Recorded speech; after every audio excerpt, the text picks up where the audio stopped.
What happens when a young conqueror's dream dies with him? But his ghost keeps fighting for 2 centuries? And how does a single empire, born from Alexander the Great's ashes, come to rule from the Mediterranean to the edge of India, only to vanish into dust, almost forgotten by time? This is the story of the Seleucid Empire, the fragmented dream of Alexander the Great, rebuilt in Asia by men who refused to let his legend die. Picture this. It's 323 BCE. Babylon burns with the torches of mourning. Alexander is dead. His generals, once brothers in arms, now circle like vultures over his impossible empire. And in the chaos of betrayal and ambition, one man, Seleucus, emerges from the shadows, ready to claim the Eastern world as his own. But the story of the Seleucids isn't one of triumph. It's a tale of brilliance and brutality, of kings who ruled like gods and lost everything to the tides of history. From the glittering palaces of Antioch to the deserts of Persia, their empire would rise, clash, and crumble under the weight of Alexander's ghost. And tonight, you'll see how Alexander's dream became his greatest curse, the birth of an empire. From the ashes of a god, the year is 323 BCE. Babylon, the heart of Alexander's empire, is drowning in grief and whispers. The air is thick with incense, sweat, and fear. The greatest conqueror in history, Alexander the Great, is dead at just 32. His body lies in a golden casket, his eyes forever closed, and around him, his generals, the Diadochi, stare not in mourning, but in calculation. Each one knows what Alexander built cannot stand without him, and each one is already thinking, who will take the pieces? But among those hardened men, Ptolemy, Antigonus, Perdiccas, Lysimachus, stands one who is not yet a legend. His name is Seleucus, son of Antiochus, a quiet Macedonian officer who once guarded Alexander's tent. He is not the loudest, nor the most famous, but history has a strange way of rewarding patience. Seleucus watched, listened, and learned. While others dreamed of thrones, he understood something deeper. Alexander's empire was not meant for one man. It was too vast, too fragile. But in that chaos, he saw a chance not to rule the world, but to shape a new one. The first sparks of war ignite almost instantly. Perdiccas, Alexander's self-declared regent, tries to hold the empire together under the name of the unborn child of Alexander and Roxana. But loyalty is already rotting. In the shadows, alliances form, promises break, and blood begins to spill. Babylon becomes the stage for the first act of betrayal. Seleucus, at this time, remains cautious. He sides with Perdiccas, but his eyes never stop moving. Perdiccas's arrogance dooms him. His attempt to march against Ptolemy in Egypt ends. In disaster, his own officers turn against him and he is cut down by his own men. And who holds the knife? Among them, standing silently in the aftermath, is Seleucus. He had chosen his moment, as he would many times to come. For his loyalty, or perhaps for his betrayal, Seleucus is rewarded. He becomes the satrap, the governor of Babylon. And at that moment, he steps onto history's stage. The city of Babylon, ancient, sacred, drenched in myth, becomes the seed of the Seleucid dream. Imagine the scene. The sun rises over the Euphrates, casting its light on ziggurats and gardens that have stood for millennia.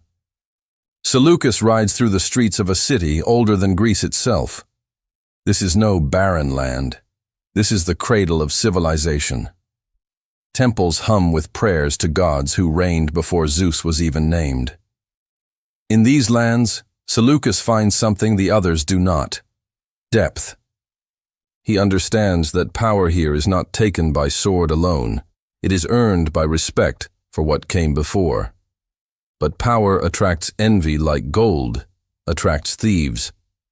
From the west, Antigonus Monophthalmus, the one-eyed, begins to rise, swallowing territory like a hungry storm. He dreams of being Alexander's true heir, and his armies stretch from Asia Minor to the Persian plateau. Soon, Antigonus sets his sights on Babylon, Seleucus, knowing he cannot yet face him, flees. It is one of the darkest moments of his life. He leaves behind the city he just claimed, retreating westward to Egypt to seek refuge with Ptolemy. Imagine the humiliation, a ruler without a realm, a general without an army. But within that exile, Seleucus begins to plan.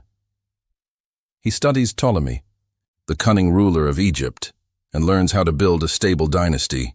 Ptolemy teaches him something invaluable. Empires die, but institutions live. Seleucus understands that to rule Asia, he must do more than conquer it.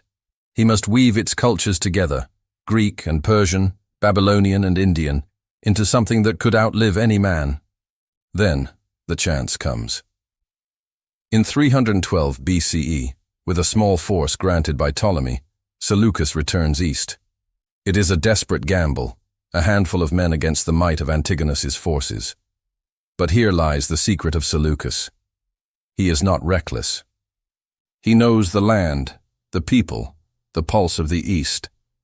His march through the desert is grueling, sandstorms tear at his army, supplies vanish, men fall dead under the sun. Yet, like a ghost of Alexander himself, Seleucus refuses to stop. When he reaches Babylon, the city opens its gates. The people remember him, the priests bless him, the soldiers rally to him. It is not just a victory, it is a resurrection. Historians call this the beginning of the Seleucid Empire, but to those who lived it, it must have felt like a miracle. From Babylon, Seleucus moves quickly, reclaiming the lands lost during his exile, Susiana, Media, and the Persian heartland. One by one, satraps swear allegiance or fall before him. His empire begins to take shape, stretching like a golden thread from the Tigris to the Indus. He revives Alexander's old dream of fusion, building Greek-style cities across Asia, filled with theaters, temples, and marketplaces where East meets West. He calls them Antioch, after his father, and Seleucia, after himself. Each city becomes a spark of Hellenistic culture in a sea of ancient civilizations. But the East is restless. Beyond the mountains of India lies the Mauryan Empire, ruled by Chandragupta Maurya, a ruler as ambitious as Alexander once was. Their worlds collide not in battle, but in diplomacy. Seleucus marches east, prepared for war, yet he realizes something profound. Even if he wins, the cost will be ruinous. Instead, he makes peace with Chandragupta, giving up lands west of the Indus in exchange for 500 war elephants, beasts that would one day turn the tide of wars in Greece itself. It's a move both pragmatic and visionary. With these elephants, Seleucus wins the Battle of Ipsus in 301 BCE, crushing Antigonus and forever ending his rival's dream of uniting Alexander's empire. Seleucus stands triumphant, not just as a survivor, but as one of the last great heirs of Alexander's vision. By now he is no longer a mere general. He is a king, the king of kings. His realm spans from the Aegean Sea to the borders of India, an empire rivaling even Alexander's in size and diversity. And yet, even as his star rises, a shadow follows. The empire he has built is too vast, too complex, too full of contradiction. Greek settlers rule over Persian subjects. Babylonian priests serve under Greek magistrates. And everywhere, the memory of Alexander lingers like a ghost that refuses to fade. In the heart of his capital, Seleucia on the Tigris, Seleucus walks through marble halls lined with statues of Alexander. He honors his old master, but deep inside, he knows he must become something greater, something that belongs to the East as much as to Greece. He begins to call himself Nicator, the victor. But history, as always, has a cruel sense of irony. In 281 BCE, when Seleucus is in his 70s, standing at the very peak of his glory, he crosses the Hellespont into Europe, dreaming of reclaiming Macedonia itself. He wants to reunite the Greek homeland with his Asian dominion, to finally fulfill the dream of Alexander. But fate intervenes. In a quiet moment as he rests after his triumphs, he is struck down. not by an army, but by a single man. Ptolemy. Carounos, son of his old ally Ptolemy, murders him with a dagger. Just like that, the last man who truly remembered Alexander is gone. The empire now passes to his son, Antiochus I. The torch is carried on, but it flickers. The dream of unity becomes the struggle for survival. The Seleucid Empire is born, but its birth comes with a whisper from the grave. No empire built on ambition alone can last forever. And as the screen fades to black, a single question lingers in the mind of the viewer. Was Seleucus truly building an empire, or merely trying to keep a ghost alive? The age of Antiochus, building an empire of gods and kings. When the blade of Ptolemy Carounos struck Seleucus Nicator, the great conqueror fell, and with him, the last living echo of Alexander's generation. His body, carried back to Asia, was buried with honors fit for a god. But across the empire he built, grief was mixed with dread. Seleucus had been the mind and heart of a kingdom that stretched across worlds: Greek, Persian, Babylonian, Syrian, and Indian. And now, that heart had stopped beating. What remained was a question that would define the next century. Could anyone truly hold together the empire of two worlds? His son, Antiochus I, inherited not just a throne but a volcano. His empire was vast beyond comprehension, its languages, its gods, its loyalties all pulling in different directions. To the Greeks, he was a king in the lineage of Alexander. To the Persians, he was the heir of Cyrus. To the Babylonians, perhaps even a divine protector chosen by Marduk. But to all, he was a foreigner sitting upon a throne that could not rest. Antiochus I, born of Seleucus and a Persian noblewoman named Apama, was the living embodiment of the empire's fusion, half Macedonian, half Eastern. And perhaps because of that, he was both loved and distrusted. His rule began with rebellion. In the far west, the Greeks of Asia Minor tested the strength of the new king. In the east, satraps whispered of independence. The empire that his father had welded together through iron and charisma now began to crack under its own weight. Yet Antiochus did not rule like a man chasing his father's shadow. He ruled like a priest-king, determined to give this sprawling empire a soul. He strengthened the idea of divine monarchy, blending Greek heroism with Eastern godhood. He adopted the title Theos, the god. To the cities of Syria, he was not merely a king. He was a being set apart, chosen by fate and heavens alike. In Antioch, his capital, a city shimmering with marble colonnades and sacred temples, Antiochus began a transformation. The city became the beating heart of Hellenism in the East. Imagine it. Merchants from India bringing spices and ivory. Greek philosophers debating beside Persian astrologers. Soldiers from Bactria drinking with sailors from the Mediterranean. Antioch was no ordinary city.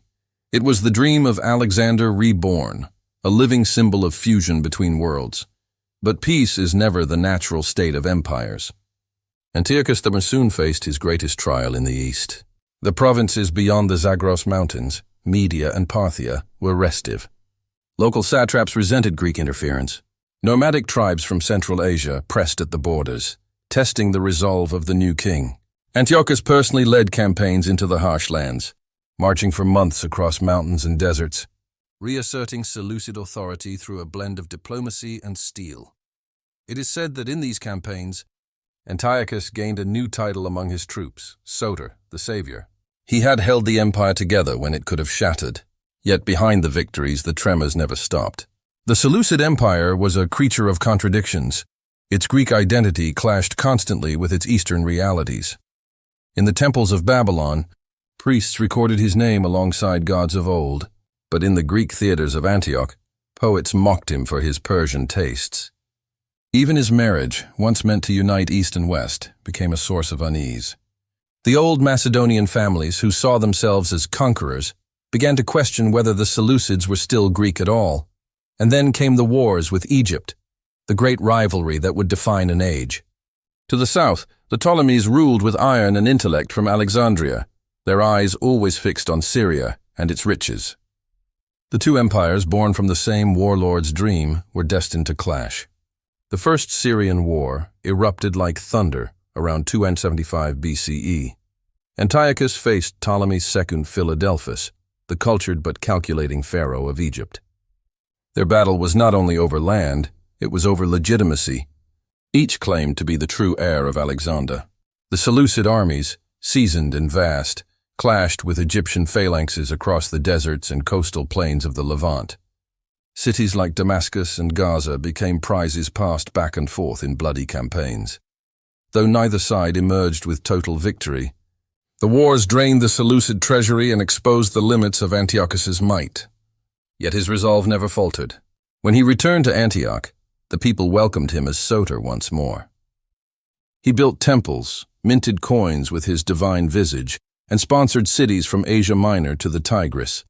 Each city became a pillar in the architecture of a vast civilization. Antioch, Laodicea, Seleucia, Apamea, each named for his family, each a promise that the Seleucid world would endure. But time, that most ruthless enemy, was already turning.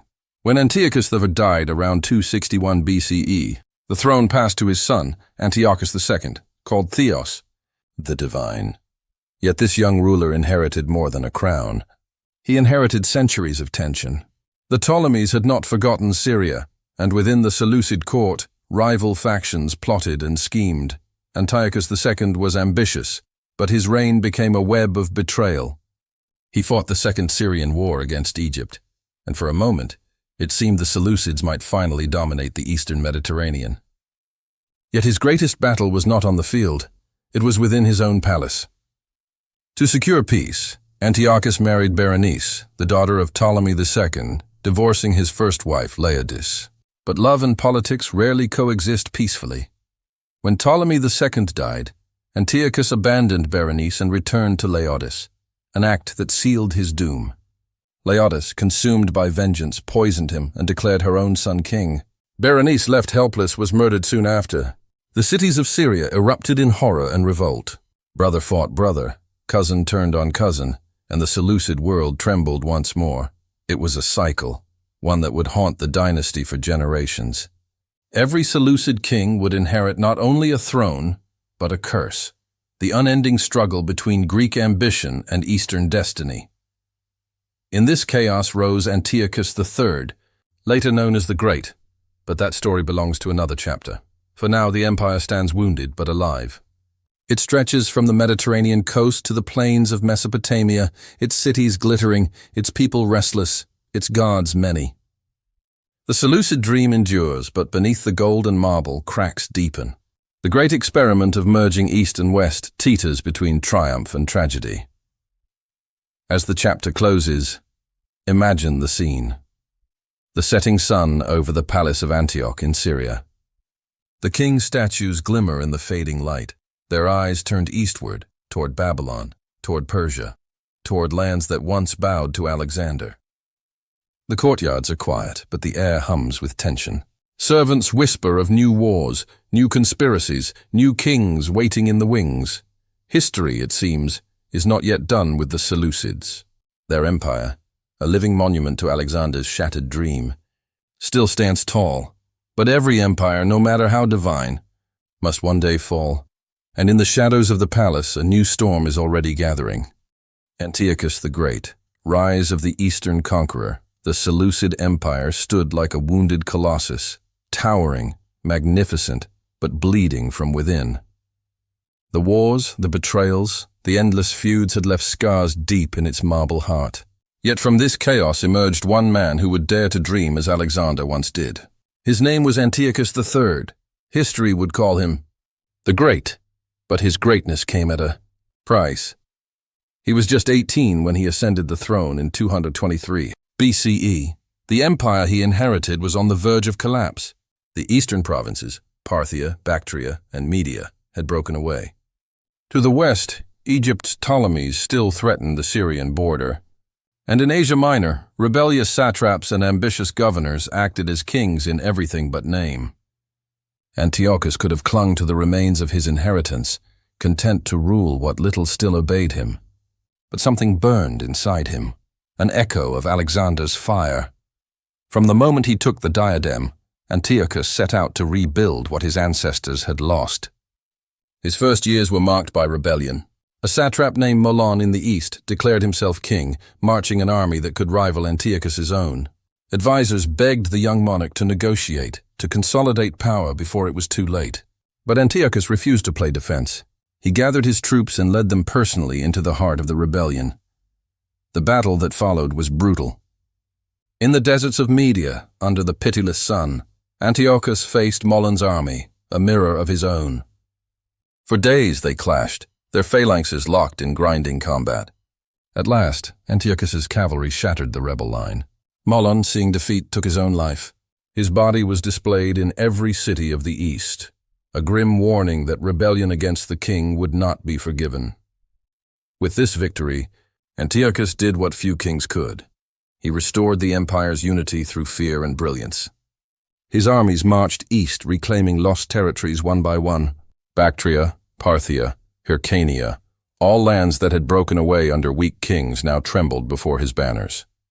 For the first time in decades, the Seleucid realm began to look whole again. But Antiochus was not satisfied with mere conquest. He was obsessed with restoring Alexander's dream. He began a campaign historians would later call the Anabasis, the Great March to the East. For years he led his armies through mountains and deserts, rivers and ancient cities. He visited the ruins of Persepolis, the heart of old Persia, and offered sacrifices at temples that had stood for 1,000 years. To the people of the East, he was not a conqueror. He was a king returned from legend. In Bactria, he confronted Euthydemus, the Greek king who had carved a kingdom from the far edges of Alexander's empire. Instead of annihilation, Antiochus offered respect. The two men met face to face, and after fierce negotiation, Euthydemus swore loyalty to the Seleucid crown. Antiochus understood what his father and grandfather sometimes forgot, that to rule Asia, one must not crush its kings but embrace them. When he returned west after nearly a decade of campaigning, Antiochus was no longer a boy. He had become something more, a conqueror, a statesman, a figure whispered of in awe. His coins now bore his new title, Basileus Magus, the Great King, a title once carried by the kings of Persia. In those words lay his vision, a Seleucid empire that was not just Greek or Eastern, but both. Yet as he celebrated his triumphs in Antioch, another shadow rose beyond the horizon, an empire that would one day consume them all. In the far west, across the seas, Rome was rising. At first, Rome was a rumor. Its legions had crushed Carthage and driven into Greece. Antiochus saw in them a distant curiosity, barbarians who fought with discipline but lacked the refinement of kings. But fate was already aligning their paths. The spark came in Greece. Antiochus sought to reclaim the lands once held by his ancestors in Asia Minor, and in doing so, he crossed into the Hellenic world, the same world Rome now sought to protect under the guise of freedom. Greek cities, torn between loyalty and self-interest, invited Antiochus to liberate them from Roman influence. He accepted eagerly, landing in Greece with a force of 50,000 men, his war elephants leading the march, banners shining under the sun. The stage was set for a confrontation between two worlds, the last great Hellenistic monarch against the rising Republic of Rome. Antiochus believed he could match the Roman legions, as Alexander once matched Persia, but he underestimated them. At the Battle of Thermopylae in 191 BCE, the same narrow pass where Leonidas had made his stand centuries before, Antiochus faced the Roman army. He fortified the cliffs, placed his archers, and prepared for glory. But the Romans, disciplined and relentless, flanked him through the mountains. The Seleucid army was crushed. Antiochus himself barely escaped alive. The defeat was not total, but it was devastating. Rome pursued him across the Aegean, driving his forces from Asia Minor. His empire, which had stretched from India to Greece, began to crumble at the edges. In desperation, he turned east once more, hoping to rebuild the treasury by campaigning in Persia. But in 187 BCE, while raiding a temple at Elymas, seeking funds to pay Rome's indemnities, he was struck down, killed by his own subjects, outraged at his desecration of the sacred, and so ended the life of Antiochus the Great, the last king who dared to dream like Alexander. Yet his death was more than a tragedy, it was a turning point. His empire, though vast, had been drained of its lifeblood. Rome demanded tribute. The eastern provinces grew restless again. His son, Seleucus I, inherited a kingdom rich in monuments, but poor in gold, strong in history, but weak in faith. Still, even as the empire staggered, the legend of Antiochus lived on. In the marketplaces of Babylon, old men told stories of his march to India. In the temples of Syria, priests remembered him as the king who spoke to gods. To his enemies, he was arrogant. To his followers, divine. But to history, he was something greater, the last flicker of the old Hellenistic fire before the world turned Roman. And somewhere in the ruins of his empire, a new figure was rising, one who would take Antiochus's ambition and twist it into something darker. His name would become infamous not for conquest, but for defiance against gods themselves. His name was Antiochus IV Epiphanes. Antiochus Epiphanes, the mad king of the East.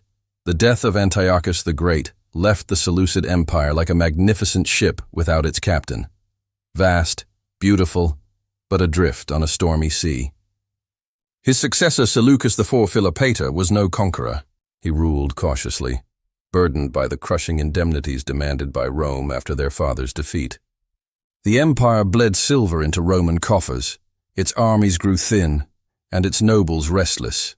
The grandeur of Antiochus's dream faded into quiet desperation, and then, out of the shadows of royal intrigue and exile, came a man who would ignite the dying empire into one last, burning blaze of madness and magnificence, Antiochus IV Epiphanes. To some, he was a visionary. To others, a lunatic.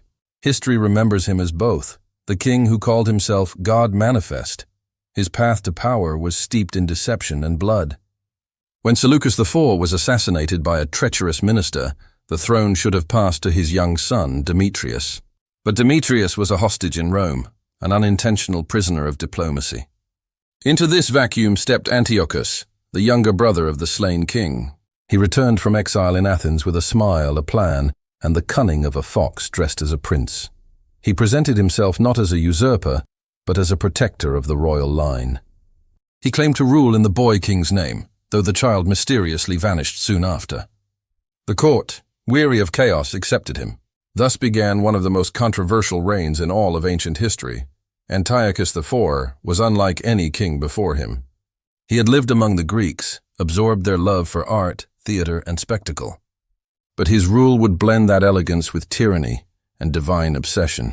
He believed he was more than a man, that he was the living incarnation of Zeus himself. His coins bore his face crowned with radiant horns, and the inscription read, Theos Epiphanes, God Manifest. At first, his eccentricities were charming. He walked the streets of Antioch in common clothes, speaking with citizens, dining with strangers, tossing gold coins into crowds for amusement. He sponsored vast games, festivals, and temples. His generosity was legendary, but so was his unpredictability. One day, he would fund the building of a library. The next, he would order executions for imagined insults. The people called him Epimanes, the madman, a mocking twist on his divine title. But madness often hides ambition. Antiochus IV saw his empire not as a relic, but as a living stage for glory. He revived his father's dream of expansion and revenge against Egypt. To the south, the Ptolemies were weak, divided by internal strife. Antiochus saw an opening, and he seized it. In 170 BCE, his armies thundered into Egypt, crossing the Sinai like a desert storm. The Egyptians, unprepared and fractured, fell before him. Alexandria trembled. The boy king Ptolemy VI was captured, and Antiochus declared himself guardian of Egypt. For a moment, it seemed the Seleucid Empire might rise again, its shadow stretching once more over the Nile. But victory is a fleeting thing. When Antiochus returned home to celebrate his triumph, Egypt rebelled again. He marched south once more, determined to finish what he started.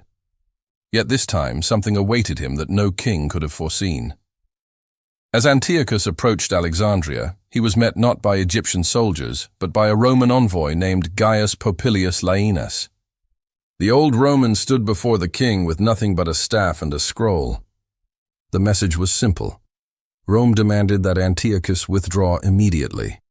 Antiochus, still in his armor, laughed. "I will consider it," he said with a smirk. But Popilius was not amused. He drew a circle in the sand around the king with his staff and said, "Decide before you leave this circle." For a long, terrible moment, the world seemed to hold its breath. Before him stood the empire that had humbled his father, and Antiochus knew, if he defied Rome now, he would face the wrath of the legions. Slowly, painfully, he nodded. The Seleucid army turned back. The conqueror of Egypt left humiliated, his pride wounded deeper than any sword could cut. When he returned to Syria, that humiliation festered into something darker. Antiochus's ambition turned inward, toward his own people. In Judea, a small but fiercely independent province under Seleucid rule, tensions simmered between Hellenized elites and traditional Jews. Antiochus, obsessed with unifying his empire under Greek culture and divine kingship, decided to enforce Hellenization by force. He banned Jewish rituals, desecrated the temple in Jerusalem, and erected a statue of Zeus in the Holy of Holies. To the Jews, it was not just blasphemy, it was apocalypse. The spark of rebellion was lit, and soon the hills of Judea burned with revolt. The Maccabees rose, fierce and unyielding, turning villages into battlegrounds and faith into fire. The more Antiochus tried to crush them, the more his empire fractured. His obsession with divinity became delusion. He saw conspiracies everywhere, dreamed of being worshipped in every temple, and punished dissent with horrific brutality. His generals warned him that his eastern provinces, once loyal, were beginning to stir again, but he refused to listen. He saw himself as immortal, untouchable, chosen by the gods. But gods, it seems, are not kind to mortals who play their roles too well. In 164 BCE, Antiochus marched east to deal with rebellions in Persia. There in the city of Gaba he fell ill. Fever consumed him, and in delirium he raved about visions, of horses trampling him, of shadows of the dead mocking his divine crown. He realized, perhaps too late, that he was not Zeus, not a god, but just a man drowning in his own dream. As he lay dying, his empire was already tearing itself apart. Judea was lost to rebellion. The treasury was empty. The once glorious armies of Seleucus and Antiochus the Great were scattered remnants. Antiochus IV. Epiphanes died at 49, far from home, his dreams rotting with him under the Persian sun. The empire he left behind was exhausted, spiritually and politically broken. His death marked the beginning of the end for the Seleucid world, and yet, in a strange twist of fate, his madness ensured his immortality.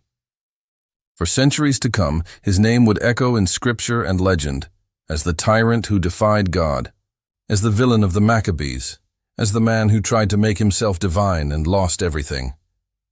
But even as his empire burned, a new generation of Seleucid princes would rise to fight over its ruins, brother against brother, pretender against pretender, all vying for a throne that no longer had meaning.